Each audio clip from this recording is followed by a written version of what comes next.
noite, irmãos. A paz do Senhor a todos. Espero que todos estejam bem. Esses dias atrás, na sexta-feira, a minha mãe faleceu. Então, minha família estamos de luto.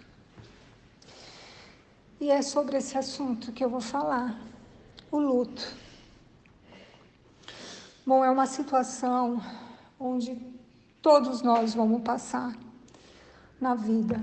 Como fala lá em Eclesiastes 3, que há tempo determinado, que há um tempo para todo propósito debaixo do céu, que há tempo de nascer, há tempo de morrer, há tempo de chorar, enfim.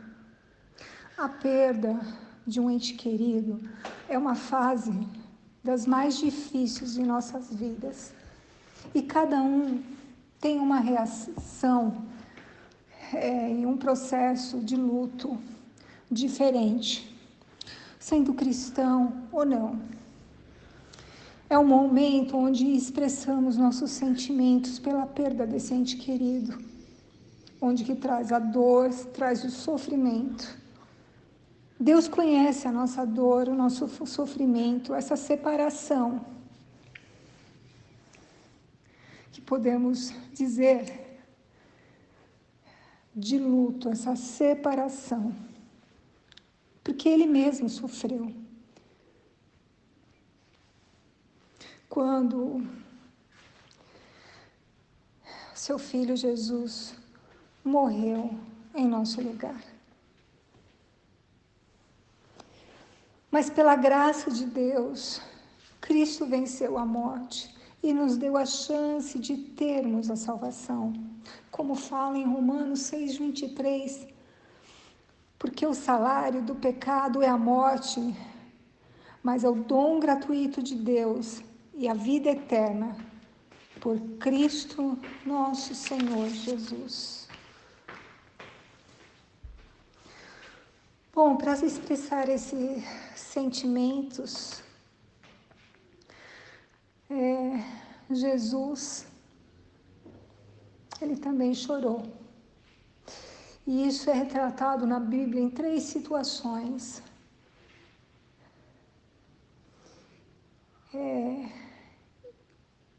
Primeiro, foi lá em João 11. Ele viveu um luto, com a morte de Lázaro. E ele chorou, não porque ele não sabia, que Lázaro estava dormindo, mas pelo seu lado humano, porque ele era cheio de comoção, de ver a tristeza que estava lá, que tristeza que Maria, que Marta estava, e todos aqueles que estavam ali próximo do túmulo de Lázaro lá na região. E Jesus chorou. O segundo está relatado lá em Lucas 19, 41 a 44. Quando Jesus olhou Jerusalém, dias antes de ser crucificado, e ele proferiu um lamento, ele chorou, porque os judeus estavam recebendo Jesus pelos motivos errados. Eles queriam um rei terreno que resolvesse as coisas dele somente na terra. Eles não queriam um rei celestial. Eles rejeitaram, na verdade, Jesus, o rei celestial. E Jesus, vendo o pecado daquela cidade, de seu povo, ele chorou. E nós, como filhos de Deus, também devemos ficar tristes assim. quando alguém está morrendo no pecado, está saindo da salvação eterna.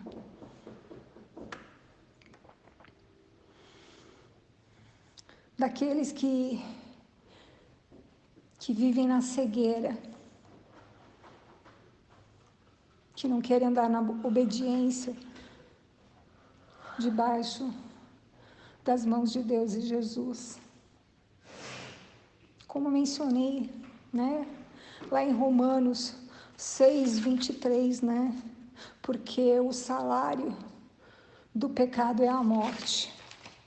E é muito triste, né, quando nós vemos pessoas que através dos seus pecados, muitos acabam se afastando dos caminhos do Senhor e da salvação eterna.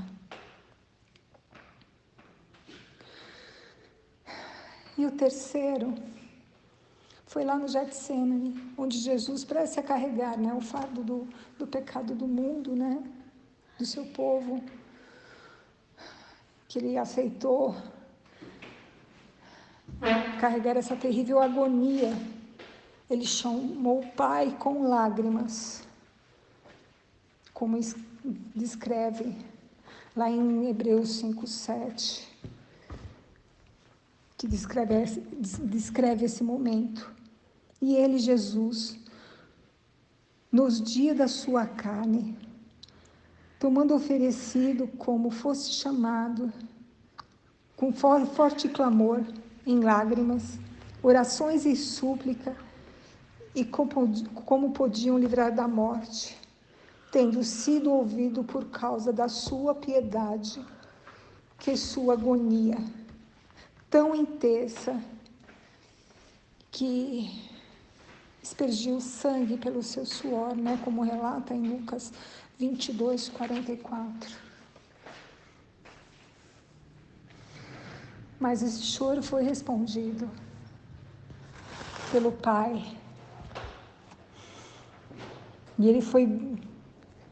Mas ele não foi livrado desse horror da cruz.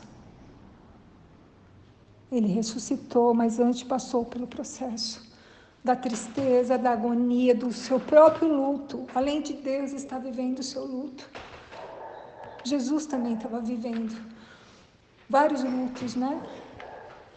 Se nós pensarmos.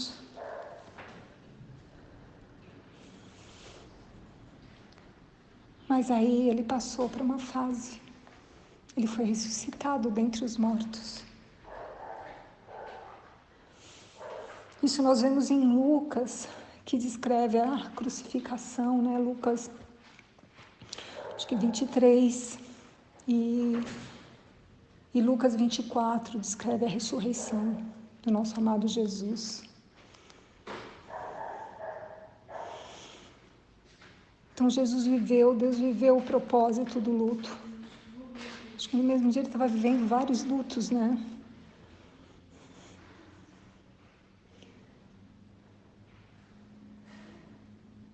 Como quando ele estava crucificado, né? O criminoso disse a Jesus: Senhor, lembra-te de mim quando entrares no teu reino. E disse-lhe Jesus: em verdade vos digo que hoje estarás comigo no paraíso. Que lindo, né?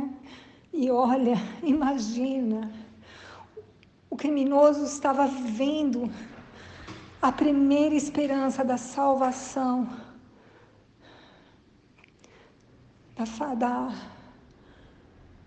das criaturas do Senhor, que iam se tornar filhos do Senhor. Ele estava vendo o seu próprio luto e nem sabia da salvação que ia vir por meio de Jesus, e ele foi o primeiro.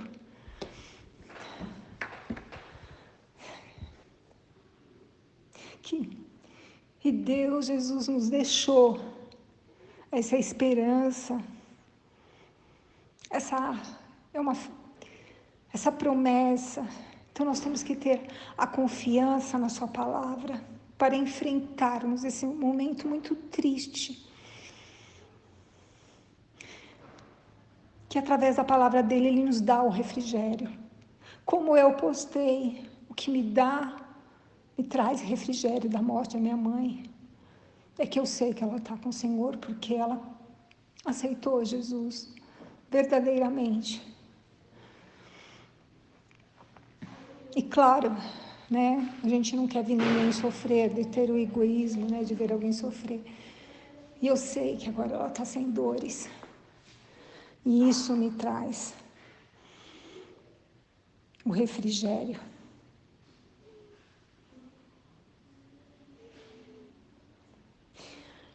E como fala em Coríntios, né, 15, que o cristão que confia em Jesus, ele promete levar a todos que nele crê para seu reino eterno, o lar celestial. E ele promete várias, eu vou citar tantos versículos, que ele nos dá diariamente de força, de confiança. Lá em Salmos 34, 18, fala assim: o Senhor está perto e que tem o coração quebrantado e salva de espíritos abatidos. É quando a gente está quebrantado ao Senhor, que a gente está remido ao Senhor, a obediência ao Senhor, em busca do Senhor.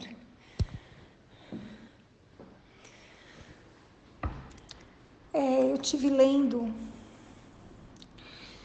que tem uma psicóloga, que ela é meio americana, meio da Suíça, Elizabeth Kubler-Ross, acho que é Ross, desculpa.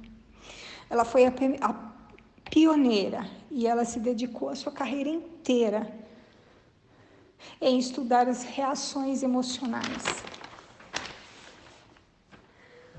tanto de doentes terminais como de câncer, como de outras, como assim os seus familiares. Ela estudou, ela entrevistou, ela se aplicou verdadeiramente.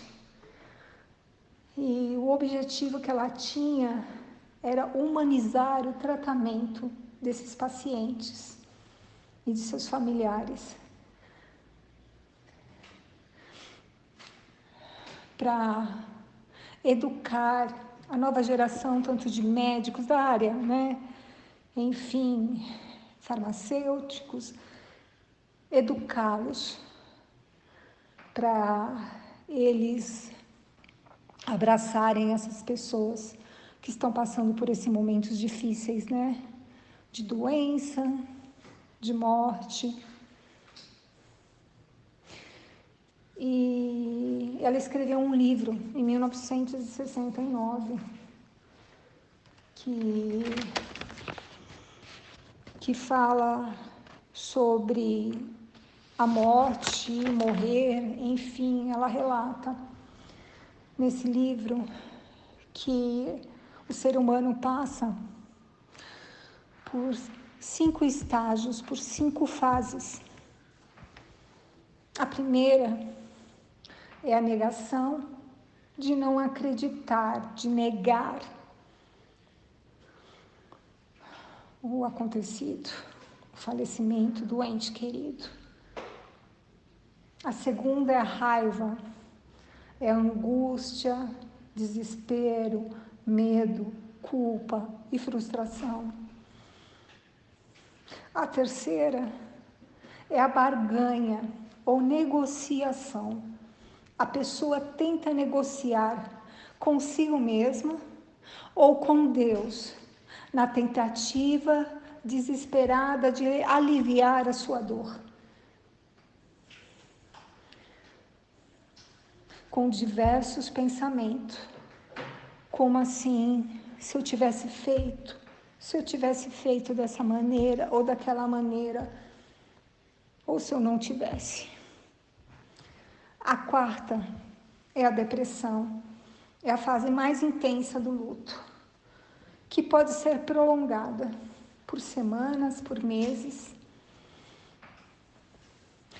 é uma fase que é cometida de um grande sofrimento,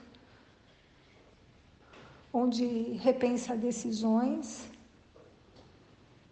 experiências de sua vida, se isola, não consegue retornar à sua vida normal, sem vontade de nada.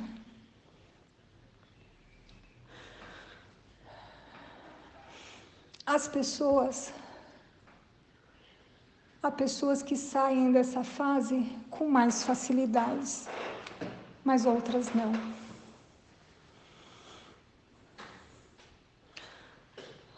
Mas, em qualquer estágio dessas, nós precisamos, primeiramente, da ajuda do Senhor. Né?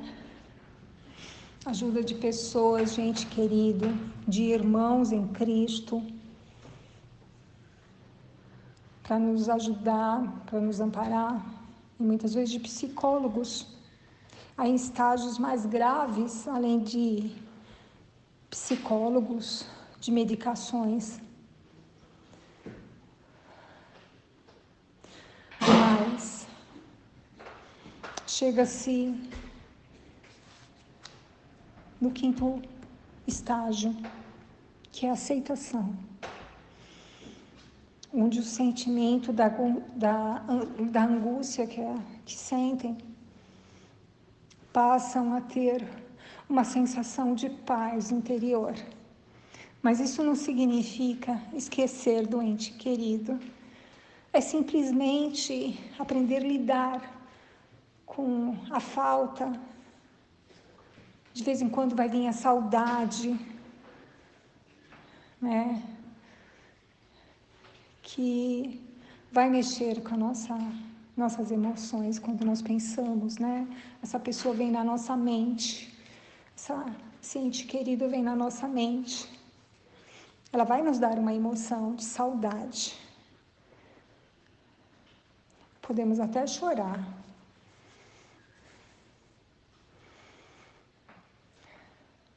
Mas vai ser bem leve, bem mais leve.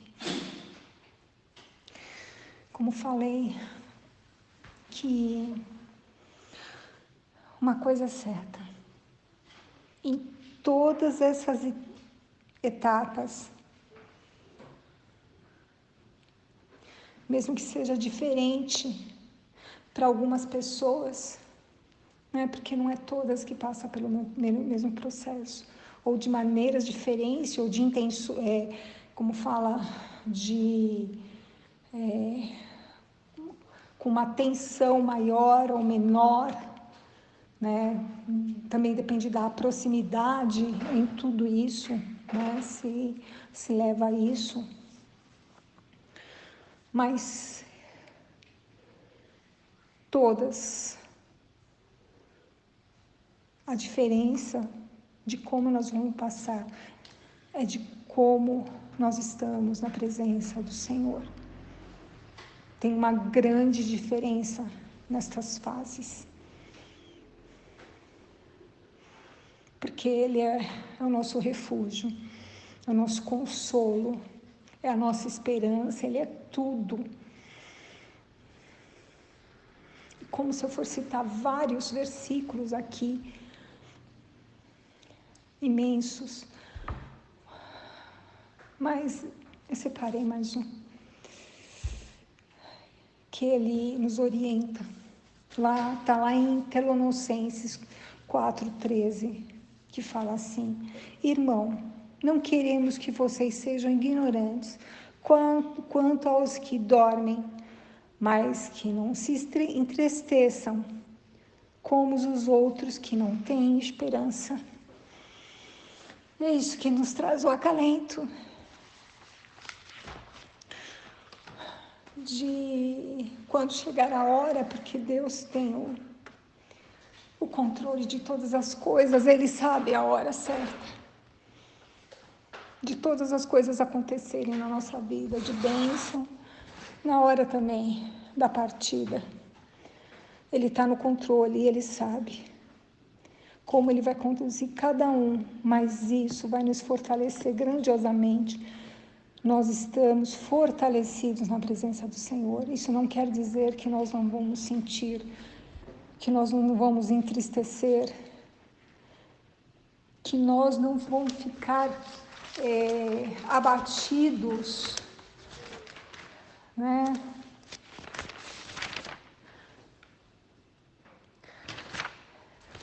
E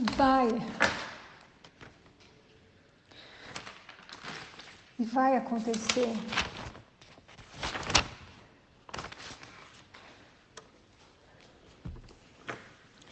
Então, irmãos, aquele que já passou por vários lutos, como eu já perdi meu pai há uns anos atrás, perdi a minha sogra, minha cunhada, enfim, muitos eu sei que infelizmente é difícil, mas é uma coisa que é certa na nossa vida, ou antes ou depois, uma hora vai acontecer. E a gente tem que estar fortalecidos. Preparado a gente nunca vai estar.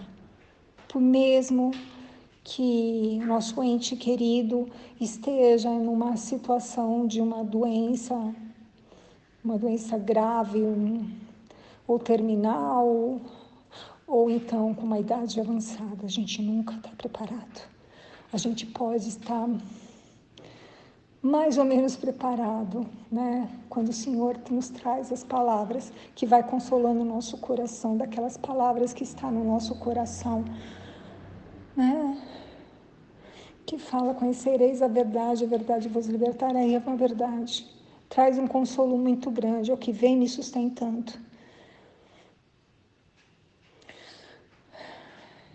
Então, vou orar para os irmãos. Paizinho amado, Pai querido, louvado seja o Senhor, que é digno de todo louvor, de toda glória, de toda graça. Exaltado é o Senhor, Pai, que nos preparou, Pai, em tudo que necessitamos, Senhor, e vem nos sustentando, nos suprindo. Paizinho, eu peço, em nome de Jesus, fortaleça cada irmão, cada irmã, mesmo que já tenha passado por processos e vão passar ainda, que preparem o Senhor através do seu Espírito Santo nessa hora, os fortalecendo e vindo tudo aquilo, Pai, toda a palavra que o Senhor já nos ensinou, que venha nos fortalecer, nos orientar nessa hora tão difícil, Pai, que é uma hora que nós nunca queremos esperar. Nos prepare, cuide, Pai, trazendo o refrigério, todo o entendimento que necessitamos nessa hora, Pai. Cuida de cada um, Pai. Cuida de cada um nesse momento, abrace, conforte, através do seu Espírito Santo. Coloque pessoas, Pai, sábias, edificadas, Senhor, para estar ajudando, para estar amparando, Pai. Senhor Deus, como assim o Senhor pôs na minha vida pessoas abençoadas, Pai, filhas e servos do Senhor, Pai, para me ajudar nesta hora, com a sua palavra vem me sustentando, vem me ajudando. Cuide de cada um, Paizinho, em nome de Jesus. Te agradeço, te louvo e te glorifico. Amém.